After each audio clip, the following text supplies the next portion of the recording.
جو اللہ کے نام سے بڑا مہربان اور نہایت رحم کرنے والا ہے۔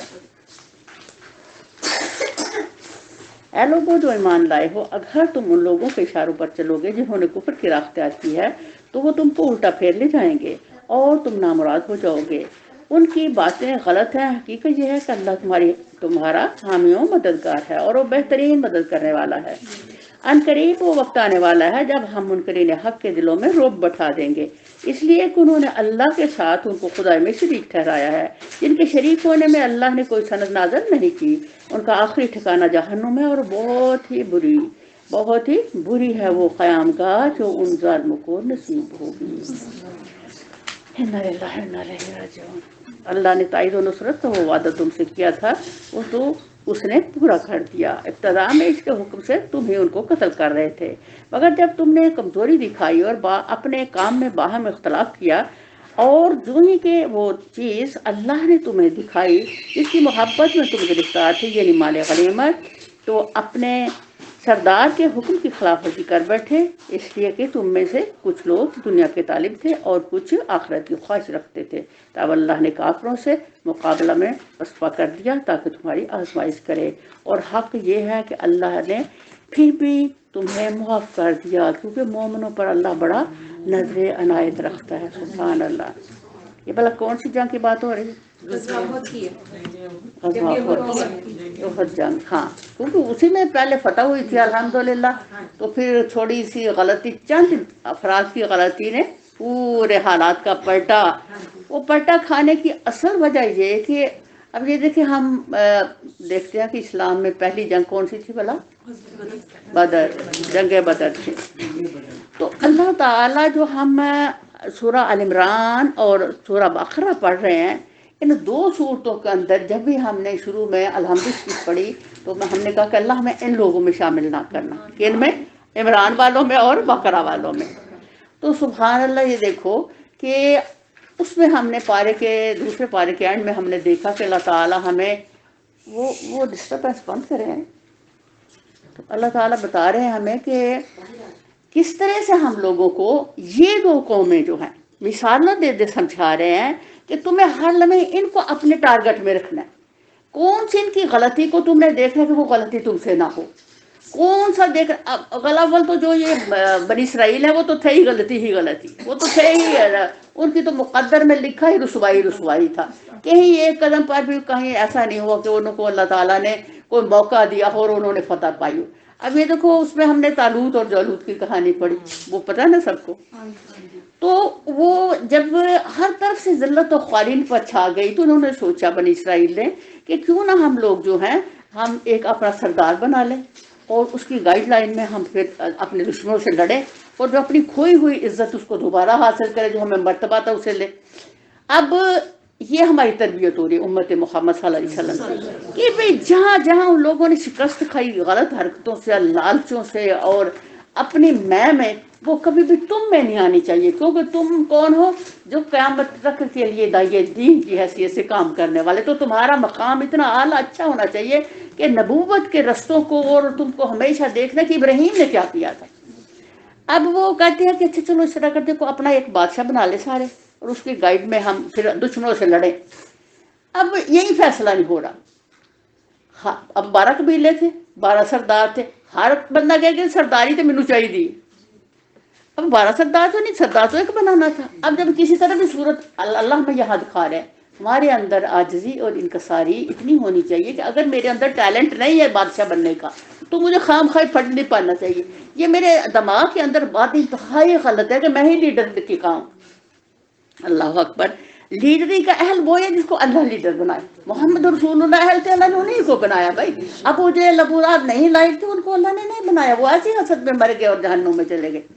یہ لوگ جو ہیں اب جب کوئی بات نہ بن پئی تو انہوں نے اپنے نبی سے کہا کہ آپ ہمارا ایک نہ بادشاہ بنا دیں جس کی قیادت میں ہم لڑیں اور ہم اپنے دشمن کو شکست دیں اور ہمیں پھر ایک مقام ملے دنیا میں۔ اب نبی نے کہا کہ بھی یہ دیکھو وہ سامنے پہاڑی کے اوپر وہ جوان جو بکریاں چرا رہا ہے نا، وہ تمہارا بادشاہ ہے۔ تو وہ حیران ہو کے کہتے یہ دیکھو، جب آپ لوگ دوسرے کو نیچا سمجھو گے تو آپ ہر وقت یہ کہو گے کہ میں ہی اوپر والا نے کے قابل ہوں، لیکن اللہ کیا کہتے ہیں؟ اللہ کے نزدیک وہ تقوی والا ہے. سب سے اعلیٰ کون ہے؟ تقوی والا. بے شک وہ خاک نشین ہے اور آپ وقت کے بادشاہ ہیں. آپ کی کوئی ویلیو نہیں اللہ کے نظر. سبحان اللہ. اب کہتی ہے اچھا وہ کیسے وہ ہمارے لیے بادشاہ کا مستحق ہو سکتا ہے بھائی؟ تو نبی نے کہا بھی اللہ نے اسے منتخب کیا ہے, اس کے اندر اللہ نے اتنی صلاحیتیں رکھی ہیں وہ تمہاری بادشاہت کر سکے. اور اس کی ایک یہ ہوگا تمہارے لیے کہ اس کے دور کے اندر اللہ تعالیٰ تمہیں وہ صندوق عطا کرے گا جس کے اندر تمہارا سکون ہے, جس کے اندر موسیٰ اور ہارون کے تبرکات ہیں. تب انہوں کا دماغ کچھ ٹھیک ہوا کہ اتنی بڑی بات اگر اس کے دور میں ہو جائے تو مان لیا. اب وہ بادشاہت میں اب اصل چیز کیا تھی یہ اللہ ہمیں سمجھا رہے ہیں کہ یہ جو جنگیں ہوتی ہیں ان کا اصل مقصد کیا ہوتا ہے. جو نبی کریم صلی اللہ علیہ وسلم کی بدر اور احد کا اصل مقصد کیا تھا؟ کیونکہ آبا ابراہیم علیہ السلام نے بنایا تاکہ ایک اللہ کی عبادت کی جائے. وہ بتوں کی عبادت کی نفرت اس غلادت سے نکل کر کے یہاں آئے اور اللہ کے عبادت کا ایک گھر بنایا. پھر یہ انسان نے ظالم نے کیا کیا؟ انہوں نے دعا بھی کی ہے کہ اللہ تعالیٰ اسے نماز کے لیے میں بنا رہا ہوں اور اسے پاک رکھنا. تو پھر اس انسان ظالم نے اسے بتوں سے بھر دیا. اب وہی مشن جو ابراہیم علیہ السلام کا تھا وہی مشن محمد رسول اللہ کو دیا جا رہا ہے. ان کا مشن کا کمپلیٹ ہونا کیا تھا؟ کعبہ کو بتوں سے آزاد کرانا. اب بدر بھی ہو رہی ہے تو اس کا بین مقصد کعبہ کو بتوں سے آزاد کرانا. اب اس میں اللہ فتح دیتے ہیں لیکن آزادی نہیں ہوئی, ابھی کچھ اور ٹائم چاہیے. پھر کیا ہوا؟ پھر دوسری جنگ ہوئی, پھر تیسری جنگ ہوئی. پھر اللہ نے ہمیشہ کے لیے مسلمانوں کو دنیا میں فاتح کرتے جنہیں 3 ہی ہوئی ہیں, باقی اس کے بعد الحمدللہ مسلمان فاتح رہے. اب سبحان اللہ یہ دیکھیں کہ جب بھی جنگ بدر ہونے والی تھی چند ماہ بعد, اب وہ پہلی جنگ تھی. ہر بات میں قرآن جو ہے مسلمانوں کو گائیڈ لائن دے رہا ہے, تربیت کر رہا ہے. نبی کریم صلی اللہ علیہ وسلم کو ہر قدم قدم پر رہنمائی فرما رہا ہے. اب ایک بات کا مجھے علم ہی نہیں ہے, مجھے پتہ ہی نہیں ہے کہ مجھے کیا کرنا ہے, جہاد کیا ہوتا ہے مجھے پتہ ہی نہیں ہے, اس کا ویلیو کیا ہے, مجھے یہاں کیا کیا قربانیاں دینی ہیں. تو مجھے کہاں کون بتائے گا؟ وہ بتائے گا یہ کیا چیز ہے اور کیا کیا ملنے والا ہے. اب بدر سے تھوڑی دیر پہلے وہ اس میں بات ہو رہی تھی بنی اسرائیل کی, ایک اللہ تعالیٰ نے ایک دم کاٹ کے بات تو طالوت کی بات کر دی. اب ہم بعض اوقات سوچتے ہیں کہ یہ کیا بڑی بے جوڑ سا ہے, قرآن میں اوپر بات اور بنی اسرائیل کی ہو رہی تھی نہ لیتا ہوں, اس کا کیا جوڑا ہے آپس میں؟ اللہ نے ماحول اور حالات کے مطابق وقتاً فوقتاً قرآن اتارا. جب بھی جس چیز کی ضرورت تھی اس وقت اللہ نے اتارا. اور سبحان اللہ یہ دیکھو یہ بھی کائنات میں عظیم ترین معجزہ ہے میرے رب کا کہ وہ قرآن جو وقتاً فوقتاً حالات کے مطابق اترا اور سنا, نبی صلی اللہ علیہ وسلم کو دیا نہیں کیا. کیا ہوا؟ سنا. ابھی میں بول رہی ہوں, اس کے بعد میں آپ کو میں کہوں گی اچھا جو میں بولا بولو, آپ شاید ایک لفظ بھی نہ بول سکیں, لیکن آپ جا کے سکون سے جب آرام سے دماغ کو اپنا ریلیکس کر کے سوچو گے پھر آپ کے دماغ میں ریل چلے گی کہ آج کی کلاس میں ہم نے کیا سنا تھا. پھر آہستہ آہستہ آئے گا, ایک دم نہیں آئے گا. تو یہ معجزہ تھا کہ نبی صلی اللہ علیہ وسلم نے سنا قرآن اور سارے کا سارا سینہ اقدس نے محفوظ کیا. اور پھر اسی قرآن کو میرے رب نے محمد رسول اللہ سے ویسے لکھوایا جیسے لوح محفوظ پر ہے. اب یہ جو واقعہ ہم پڑھ رہے ہیں یہ کوئی آغاز قرآن نہیں ہے. قرآن تو اقرا بسم سے بات ہم شروع میں اور پڑھ رہے ہیں. تب ہم کو اللہ ایک امت بنانا چاہ رہے تھے اور اس کے حساب ہماری تربیت کی. جب بھی ہم لوگ ایک امت بن گئے تو پھر قرآن کی ترغیب بھی آ گئی تو تم اب ایک امت ہو, تمہیں سب سے نصیحت لانی ہے پہلے کسے؟ اس تباہ کن امت سے جس نے ہر قدم پر فیلئر اور فیلئر ہی رہے. اور پھر عیسائیوں سے کہ وہ کس کیٹیگری کے لوگ ہیں. ان دونوں سے تمہیں ہٹ کر کے ایک نیا اپنا رستہ لینا. وہ کون سا رستہ؟ آدم کا رستہ اور ابراہیم کا رستہ. یہ دو ادھر کر دیا اللہ نے, 2 ادھر کر دیا. یہ ہمیں گائیڈ لائن اللہ دے رہے. اب یہ دیکھو کہ بدر سے پہلے چونکہ بالکل کچھ نہیں جانتے تھے مسلمان, تو اللہ تعالیٰ نے طالوت کا واقعہ سنایا اور جالوت کا, اور کہا کہ یہ دیکھو اس میں کہ ہم تم لوگوں کو کیا کیا کرنا ہے اس جنگ کے اندر, کیسے اطاعت امیر کرنا ہے, کیسے صبر کرنا ہے, کیسے حکمت سے سفر کرنا ہے. اب بادشاہ کہتا ہے کہ بھائی آپ لوگوں کا امتحان ہوگا. اب وہ لشکر لے کے چلتا اور کہتا ہے کہ رستے میں آزمائش آنے والی ہے, نہر آئے گی تو وہاں آپ نے نا اگر پیاس لگی تو ایک قدر چلو پی لے. جب نہر پہ پہنچے تو ایک تے چڑو دو انہوں نے سارے چند افراد کے علاوہ سب نے خوب زیر ہو کے پانی پیا اور کچھ تو نہانے لگ گئے. یہ دیکھو یہ بدبخت قومیں جو ہوتی ہیں ان کو بالکل سینس نہیں آتی. اطاعت خدا اور رسول اصل زندگی ہے. اس سے ہٹ کے جو زندگی ہے وہ انسان کی تباہ کن ہوتی ہے. آپ لوگوں نے نبی کی مان نہیں مانی, آپ نے اپنے بادشاہ کی مان نہیں مانی, تو تمہیں کیا فتح ملے گی؟ شکست ملے گی. لیکن وہ چند افراد جو ہوتے ہیں صالح, ان کی برکت سے اللہ تعالیٰ پلٹ دیتے ہیں حالات کو. اب وہ حیران ہو کے بادشاہ کہتے ہیں وہ تم لوگوں نے یہ کیا کیا؟ تم نے سارے ایک آزمائش میں فیل ہو گئے. اب آگے چلتے ہیں. آگے جب انہوں نے جالوت کے لشکروں کو دیکھا, اس کا دبدبہ دیکھا, اس کے ہتھیار اور سارا کچھ, تو وہ سارے بیٹھ گئے. بادشاہ پہ لڑ جا ساڑھے کو ہوتے کچھ نہیں لڑیا جاتا. اب یہ دیکھو جہاں آزمائش ہے, جہاں ٹیسٹ ہے, وہاں کیا ہے؟ فیلئر. یہ بنی اسرائیل. اب داؤد علیہ السلام اس لشکر, مسلمانوں کے لشکر میں سب سے کم عمر جوان داؤد علیہ السلام تھے. اللہ تعالیٰ ایسے لوگوں کو پیدائشی حکمتیں دیتا ہے, پیدائشی طور پر اللہ ان کی تربیت کرتا ہے. انہوں نے سوچا بھی اتنے بڑے لشکر سے ہم کیسے مقابلہ کر سکتے ہیں. اچھا, حکمت و دانائی سے کہتے ہیں کسی بات کی گہرائی کو جان لینا. انہوں نے کیا کیا, بڑے آرام سے ایک سائڈ سے جا کے ایسا نشانہ لیا جالوت کا کہ اس کے سر میں تیر مارا سیدھا. جب پہلے اسٹارٹ میں بھی جنگ شروع بھی نہیں ہوئی تو وہ گرتا ہے, اور بادشاہ کے گرتے ہی سارا لشکر جو تھا اتنا لیس ہتھیاروں سے اس نے بھاگنا شروع کر دیا. اللہ کہتے ہیں بعض اوقات میں تھوڑے سو کو بہت ساروں کو شکست دے دیتا ہوں. یہ خدا کی سبحان اللہ مدد اس کو بولتے ہیں. آپ کم ہیں, آپ زیادہ ہیں, آپ کا ایمان مضبوط ہے تو آپ مضبوط ہیں. ایمان آپ کے اندر نہیں ہے, آپ کے اندر صبر نہیں ہے, تحمل نہیں ہے, تو کچھ بھی نہیں ہے. اللہ اکبر کبیرہ. کیا ہوا پھر؟ ایک بندے کے ذریعے اللہ تعالیٰ نے ایک کو مارا, اور تھوڑے سے مسلمان جو صالحین تھے ان کو اللہ تعالیٰ نے قبول کیا, اور جو پیچھے بیٹھے تھے ان کے لیے شرمندگی رہ گئی, تو اللہ نے فتح دی, اور پھر اس میں انٹر ہوئے اور انہوں نے اس کو یعنی فتح کر لیا. اب یہ تربیت اللہ تعالیٰ کس کو ڈائریکٹ دے رہے ہیں؟ صحابہ نبی کے صلی اللہ علیہ وسلم کو, کہ یہ دیکھو ان کا حال. تم لوگوں کو ایسا نہیں کبھی کرنا. کیا کرنا ہے؟ سب سے پہلے نبی کی بات اشارہ سمجھنا ہے.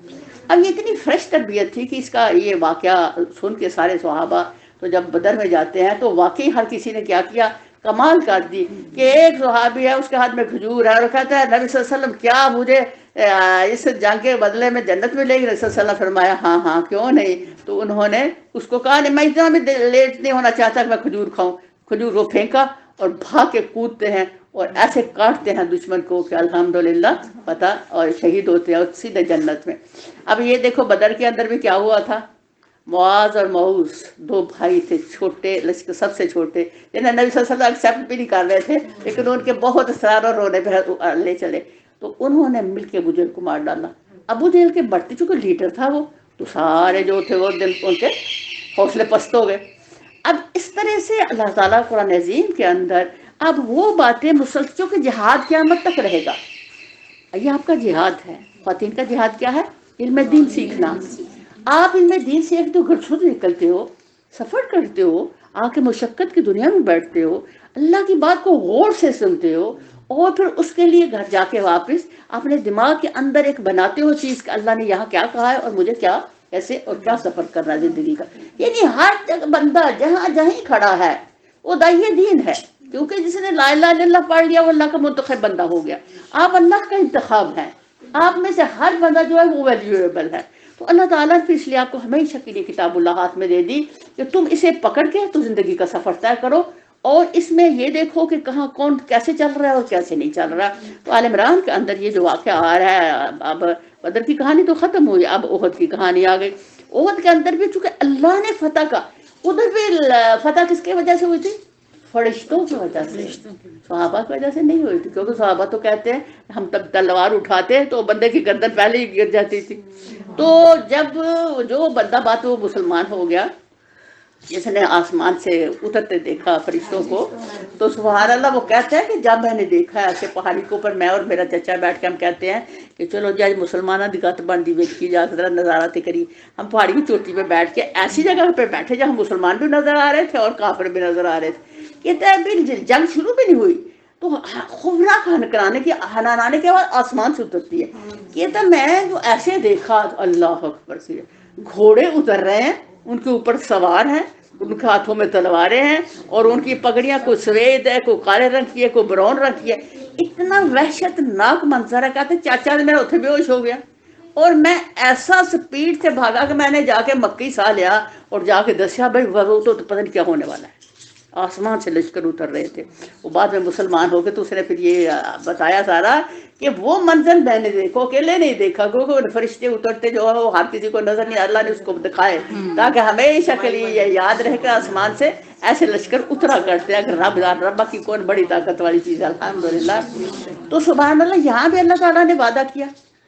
اصل اس جنگ میں اللہ تعالیٰ نے یہ دیکھنا تھا، یہ جو 2-3 جنگیں ہوئی ہیں اس میں اللہ کا جو اصل بیسک پلان ہوتا ہے وہ یہ، اللہ انسانوں کو پیور کرنا چاہتا ہے. خالص بندوں کو اللہ علیحدہ کرنا چاہتا ہے نخالصوں سے. کیونکہ خالص کے ساتھ اب یہ کوئی دودھ ہے، اب اس میں گندا پانی ڈال دیتے ہو، سارا دودھ خراب.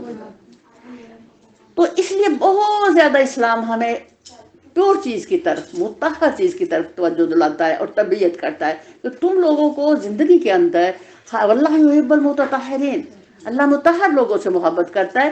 تمہیں اپنی زندگیاں کیسے مطہر رکھنی ہیں، گفتگو کیسے مطہر رکھنی ہے، کبھی گندی غلط زبان آپ پہ بات نہ آئے، کبھی کان اور آنکھ غلط چیز کو نہ سنے نہ دیکھے. یہ مطہر ہونا ہے. میرے دل کے اندر کبھی برائی نہ آئے کسی کے لیے بھی. میرے دماغ کے اندر کبھی سوچنا ہے کہ میں نے کسی کو نقصان دینا ہے، یا میں نے کسی کی چوری کرنی ہے، یا میں نے کسی کو ذلیل کرنا ہے، یا میں نے کسی کو بری بات کرنی ہے.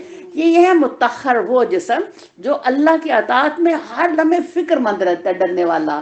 اتق اللہ اتق اللہ اتق اللہ. اللہ اس لیے کہتے ہیں بار بار مجھ سے ڈرو مجھ سے ڈرو، تاکہ جو میں ڈرتی رہوں گی تو مجھے اپنے دل کی بھی حفاظت کرنی ہے، مجھے زبان کی بھی حفاظت کرنی ہے، مجھے دماغ کی بھی حفاظت. کیا میں تو ہر ویلے اپنی حفاظت ہی لگی رہوں گی، میں دوسرے کی حفاظت کی کرنی ہے. تو اللہ تعالیٰ ہمیں کیا کہتے ہیں، اپنا محاسبہ کرو. یحاسبک قبل ان تحاسبک. نبی صلی اللہ علیہ وسلم نے فرمایا کل کے محاسبے، کل کے حساب سے پہلے آج اپنا حساب لے لو. دیکھو کہ دل کیا کر رہا ہے، دماغ کیا کر رہا ہے، آنکھیں کیا کر رہی، کان کیا کر رہے ہیں. یعنی میری زبان جو ہے وہ کتنی مطہر ہے، کتنی معقول باتیں کرنے والی ہے، کتنا ذکر اللہ کا. اللہ کہتے ہیں وہ تیری زبان ہے کو میرے ذکر سے کر رہے. تو پھر جو زبان میرے رب نے بنائی کس لیے، اپنے ذکر کے لیے. اور اللہ کہتے ہیں الرحمن علم القرآن خلق الانسان علمہ البیان. کہتا ہے وہ میری رحمان صفت. اللہ کو اپنے 99 ناموں میں سب سے زیادہ پسند کون سا نام ہے، الرحمن، جس کے اللہ الرحمن علم القرآن. اللہ کہتے ہیں انسان سے پہلے میں نے قرآن کو بنا دیا تھا. پھر کیا انسان کو بنایا، پھر تمہیں زبان اس لیے دی کہ تم قرآن پڑھو. یہ نہیں میری جو زبان اللہ نے دی ہی صرف قرآن پڑھنے کے لیے، مجھے گپے مارنے کے لیے، بیکار باتیں کرنے کے لیے، فون چک لیا، ادھر دیو ادھر بے تحاشا کہانیاں، جو کو آ گیا ادھر سر کھادا، کچھ اپنا ان کھوایا. یہ ہم لوگ جو ہیں اپنے دکھ ہی روتے رہتے ہیں. قرآن کیا کہتا ہے، صبر صبر صبر. اچھا یہ دیکھیں، یہ صبر ہم بہت لفظ سنتے ہیں، بلکہ ہم اول اثر بھی پڑھتے ہیں، بتاواصب لاکھ بتاواصب سب پڑھتے ہیں. اچھا ہمیں یہ دیکھنا کہ صبر ہمیں کیسے کریں، کیسے صبر کریں. اب یہ دیکھو پیغام تو ملتا ہے، یہ کر لو، کرے کیسے، یہ بھی تو کوئی بتائے بھائی. طریقہ بھی تو ہو، ہر چیز کا کوئی میتھڈ ہوتا ہے، کوئی بنا کرنے کا کچھ وہ طریقہ ہوتا ہے. تو صبر ہم کیسے کریں،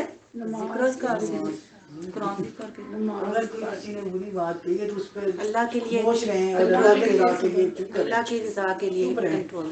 ہاں یہ بہترین جواب دیا ہے شہدا نے. صبر کا بیج خاموشی ہے. آپ کو کچھ کہہ رہا ہے قرآن، تو ہم صبر، قرآن میں صبر نہیں ہے، بلکہ قرآن مجھے ایک پیغام دے رہا ہے. قرآن کہتا ہے تو صبر کر، نماز کہہ دی تو صبر کر.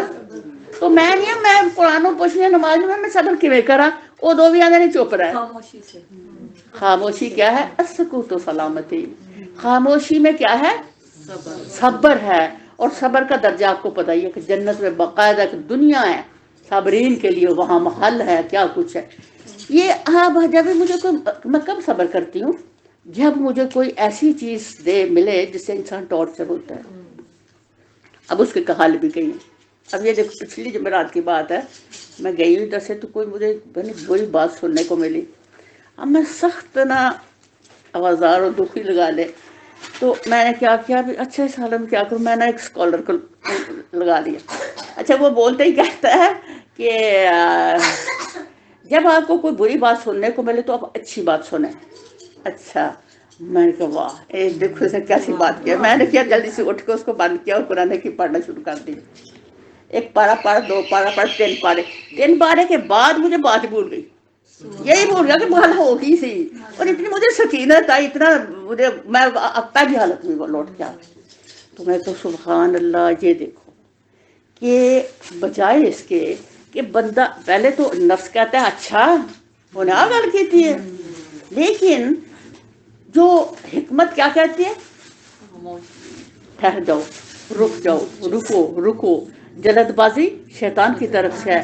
فوراً جواب مت دو، کسی کا بھی فوراً جواب مت دو، بلکہ سوچو، ٹھہرو اور اتنا ٹھہرو کہ آپ پھول ہو جائے. کبھی بھی غصے میں کسی کو جواب نہ دو، یہ پہلی بات ہے. اور جب بھی آپ کو اب سکون میں کول ہو جائے، پھر آپ دیکھیں کہ کیا ہوا، کیا اترے کا، کیا واقعی مجھے ابھی بدلا لینا چاہیے یا مجھے اللہ کی طرف چھوڑ دینا چاہیے اس بدلے کے لیے، اللہ کا بدلے لینے کے لیے. میری کیا طاقت ہے، میری بات کرنے سے اگلے کو کیا نقصان ہوگا، میرے رب کے کرنے سے کیا فائدہ ہوگا مجھے اور اس کو نقصان ہوگا. تو اصل چیز کون ہے؟ اللہ. اور اللہ کافی ہے، وہ منتقم ہے، وہ کافی ہے. حسبی اللہ. اگر اس وقت میں فوراً، اچھا یہ دیکھیں، فوراً اگر ہم آوازاری اور ٹینشن کے وقت، میں اپنی بتا رہی، شاید آپ کو تو سکون ملتا، نماز کی طرف جائیں تو کنٹرول نہیں بات ہوتی، کیونکہ نماز میں اگے پڑے دھیان ہوتا ہے. نماز کے لیے اگر ہم کہیں اللہ کیا کہتے ہیں؟ صبر و نماز سے مدد لو. لیکن تمہاری ہماری نماز اتنے معیار کی نہیں ہے کہ ہم جب بھی کھڑے ہوں تو ہم ایک دم سے جا ٹھک اللہ سے جڑ جائے اور دنیا بھول جائے. ایسا نہیں ہے بھائی. ہمارا کیا ہے، جب بھی میں سبحان اللہ پڑھتی ہوں تو سبحان اللہ کا سمجھ تو آگے کیا کہا ہے، لیکن ساتھ ادھر ادھر ہی ٹرنا پڑتا. ابھی کیا ہمارے اندر کنٹرول نہیں ہماری نمازوں کے اندر رہا. اسی لیے ہم کسی بھی چیز میں، امام ابو حنیفہ رحمۃ اللہ کا طریقہ یہ تھا کہ وہ فرماتے ہیں کہ جب بھی مجھے کوئی چیز اپنے اندر کمزوری نظر آتی تو میں اس پر کثرت سے درس دیتا اپنے شاگردوں کو، حتیٰ کہ وہ میرے اندر سے کمزوری رفع ہو جاتی. تو سبحان اللہ. یہ دیکھیں کہ چونکہ ادھر ابھی ہماری کمزوری ہے، نماز میں ہماری کمزوری ہے، ہم بلا کر اپنی شوخی کے لیے کہ نہیں جی نہیں میری تو نماز بڑی معیاری ہے، میں وہ جو نماز پڑھا لگنا، بس تو کہو تو میں کہوں. ایسا نہیں ہے، وجہ نہیں ہے. ایک تو اندر میرے نفس ہے، ایک شیطان کی قوت ہے. جب بھی میں نماز کے لیے کھڑی ہوں، اللہ بتے تو دوڑ جانا، وہ پھر آ جاتا ہے، ادھر حملے کر. کچھ نہیں تو کبھی نہ کبھی مجھے کچھ نہ کچھ ڈال دیتا ہے. کبھی مجھے اپنی محنت سے بنا جڑتا بھی ہے رحمان سے، رحمان کی مدد آتی ہے ڈائریکٹ. لیکن کبھی ایسا بھی ہوتا ہے کہ ہم پوری نماز کے اندر، یہ نہیں کہ پوری نماز میں میرا ایک ہی حالت نہیں رہتی، حالت کبھی بھی ایک نہیں رہتی، بدلتی رہتی ہے.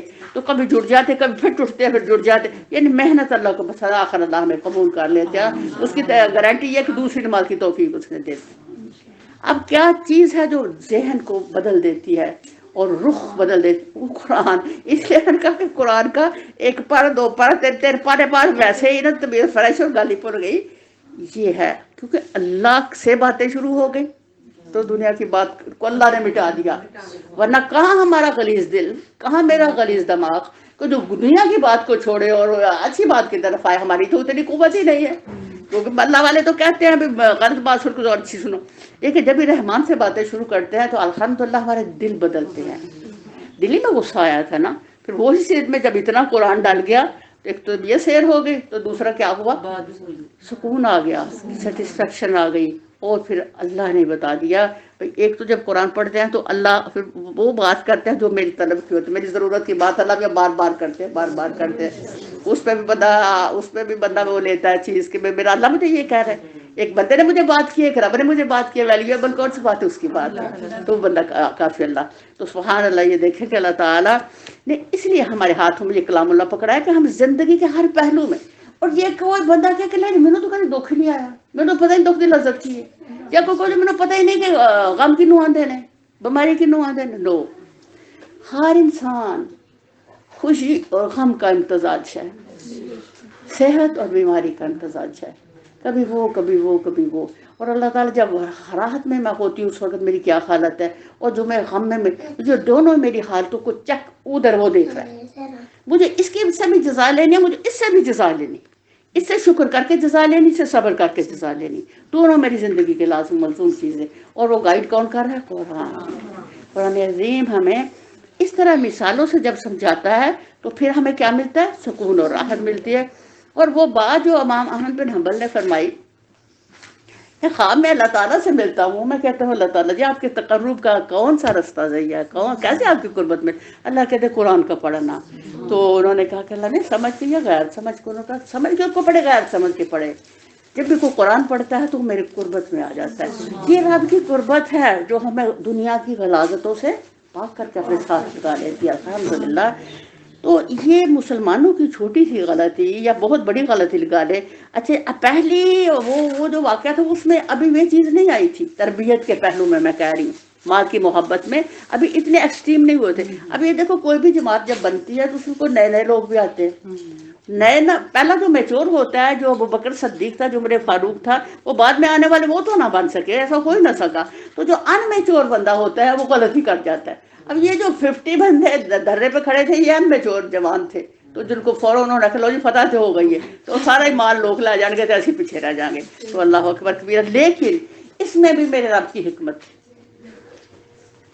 جن لوگوں کو اللہ نے وہاں شہادت دینی تھی اور جس کو اللہ نے سید الشہداء بنانا تھا اس کو بنانا ہی بنانا تھا. اصل میں اللہ نے حمزہ وہاں مصعب بن عمیر ساتھ ہیں ان کے لیٹے ہوئے، یہ لوگ جو اتنے بلند ہیں، جن کو ہم اتنی دور دور سے دنیا سے سلام کرنے جاتے ہیں، پھر وہ مرتبہ کیسے ملتا اگر یہ کچھ نہ ہوتا؟ اللہ نے جن لوگوں کو مراتب کی بلندی دینی تھی ان کی وجہ سے اس کا رخ موڑا میرے رب نے. اور نبی صلی اللہ علیہ وسلم کو جو ٹارچر ہوا اس وقت جن لوگوں نے دفاع کیا، نبی صلی اللہ علیہ وسلم پر کیسے عمارہ کا نام لیتے؟ وہ عورت تھی، ایک صحابیہ تھی، ایسا جب مسجد نبی میں بیٹھے کہتے ہیں عمارہ کی چمکتی ہوئی تلوار آج بھی مجھے میرا دفاع کرتی ہوئی نظر آ رہی ہے. سبحان اللہ. پھر عمارہ کو کہاں نام لیتا نبی؟ کہاں تاریخ میں لکھا جاتا؟ کہاں عمارہ لکھا جاتا؟ تو یہ اصلاً کیا ہے؟ اللہ تعالیٰ نے جن کو بلند کرنا ہے ان حادثات سے بلند کرتے ہیں اللہ، جن کو پیور کرنا ہے اللہ تعالیٰ ان کو سائٹ پہ کر دیتے ہیں، جن کو جیسے جیسے درجات دینے وہ اللہ تعالیٰ ان واقعات اور حالات کی وجہ سے دیتے ہیں. اسی لیے ہماری بھی زندگی کے اندر جو حالات اور واقعات ہیں اس کی بیسک وجہ یہی ہے. یاد کرو جب تم بھاگے چلے جا رہے تھے، کسی کی طرف پلٹ کر دیکھنے کا تک کا ہوش تمہیں نہ تھا، اور رسول صلی اللہ علیہ وسلم تمہارے پیچھے تم کو پکار رہا تھا. اس وقت تمہاری اس روش کا بدلہ اللہ نے تمہیں یہ دیا کہ تم کو رنج پر رنج دیے تاکہ آئندہ کے لیے تمہیں یہ سبق ملے کہ جو کچھ تمہارے ہاتھ سے جائے یا جو مصیبت تم پر نازل ہو اس پر ملول نہ ہو. اللہ تمہارے سب اعمال سے باخبر ہے. اب یہ دیکھو یہ اتنا بڑا تکا تھا کہ نبی صلی اللہ علیہ وسلم کے دندان مبارک کا شہید ہونا. اور یہ دیکھو کہ سبحان اللہ میں قربان جاؤں ان صحابہ کے جن کو اتنی شدت کی محبت تھی نبی صلی اللہ علیہ وسلم کے ساتھ کہ وہ صحابی کہتے ہیں میں نے وہ جو ایسی تلوار لگتی ہے اور جو خود کی کڑی تھی حضور کے دانتوں میں پھنس گئی تو وہ کسی صورت نکل نہیں پا رہی تھی، تو میں نے اپنے دانتوں سے اس کو نکالا تو میرے بھی دانت ٹوٹ گئے. کہاں ویس کرنی نے جب سنا کہ نبی صلی اللہ علیہ وسلم کے دانت ٹوٹ گئے انہوں نے خود ہی اپنے دانتوں کو توڑ دیا. میرے نبی کو کیسے دانت ٹوٹے ہوں گے، کیسے اذیت آئی ہوگی، اس اذیت کو چکھنے کے لیے انہوں نے خود ہی اپنے دانت توڑ دیا. یہ عشق کی انتہا ہے. تو سبحان اللہ اس وقت جو وہ واقعہ تھا اور جو صحابہ کی قربانیوں کے جذبات اور جو احساسات وہ سب وہ دیکھ رہا تھا. اصل میں اس نے یہ چیک لگانا تھا کہ کتنی تم لوگوں کو اپنے نبی سے محبت ہے اور کس کس کی کیا کیا قربانی ہوئی. وہ تاریخ نے لکھ دیا، عرش میں لکھا گیا، وہ قبول ہو گئے. جو زندہ رہے جو شہید ہوئے سب اب کوئی بھی نہیں ہے، لیکن نام کن کا باقی ہے؟ وہ جو بھاگے تھے اللہ ان کو دیکھو ناراضگی کر رہے ہیں. سبحان اللہ. یہ ہوا کہ قرآن نے بھی ان کو لکھ دیا، حدیث نے لکھ دیا، ہسٹری نے لکھ دیا. یعنی ایک ٹائم ہوتا ہے جو خریداری کا، وہاں قربانیوں میں دیکھا جاتا ہے کہ کس کا کیا معیار ہے. اللہ اکبر کبیرہ. اللہ تعالیٰ یہاں یہ بتا رہے ہیں ہائے ہائے دراصل یہ لوگ اپنے دلوں میں جو بات چھپائے ہوئے ہیں اسے تم پر ظاہر نہیں کرتے. یعنی ان کے اندر کو منافق تھے جنہوں نے یہ خرابیاں کی. اس کا اصل مطلب یہ ہے کہ اگر قیادت کے اختیارات میں ہمارا کچھ حصہ ہوتا تو یا ہم نہ مارے جاتے. ان سے کہہ دو کہ تم اپنے گھروں میں بھی ہوتے تو جن لوگوں کی موت لکھی ہوئی تھی وہ خود اپنی قتل گاہوں کی طرف نکل آتے.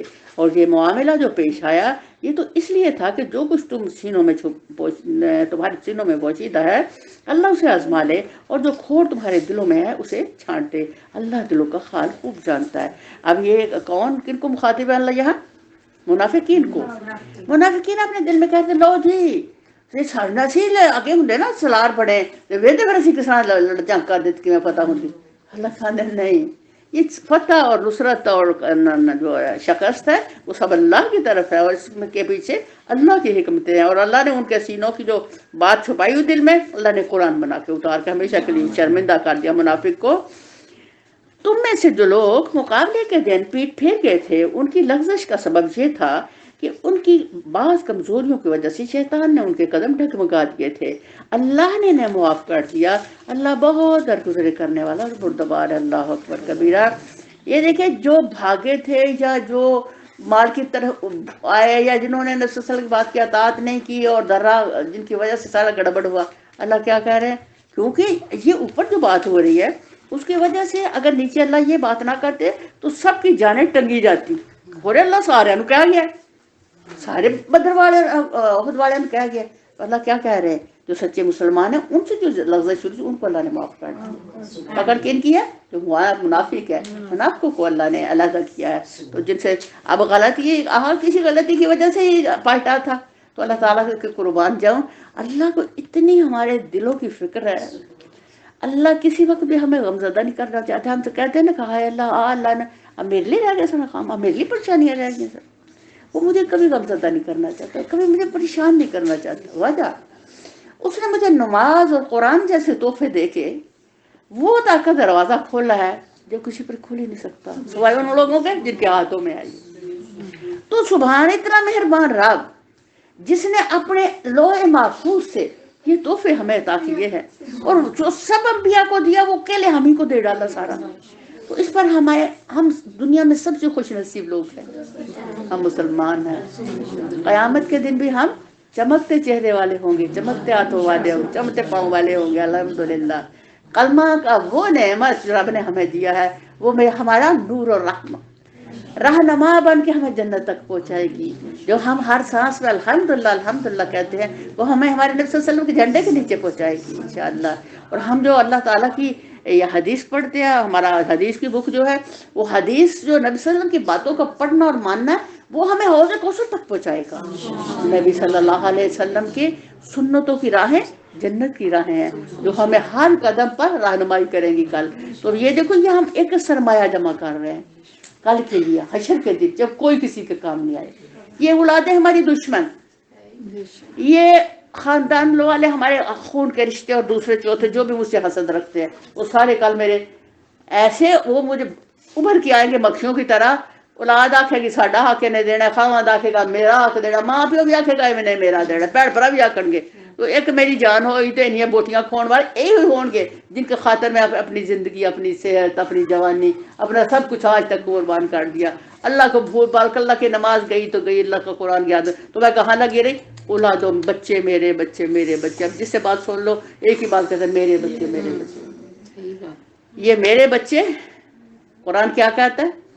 فتنہ، فتنہ ہے بھائی، یہ فتنہ ہے یہ مال اور اولاد۔ مال میں اکٹھا کرتی ہوں مان ضائع کر کے اولاد کی خاطر، اولاد کو پھر اللہ نے کہا تھا فتنہ۔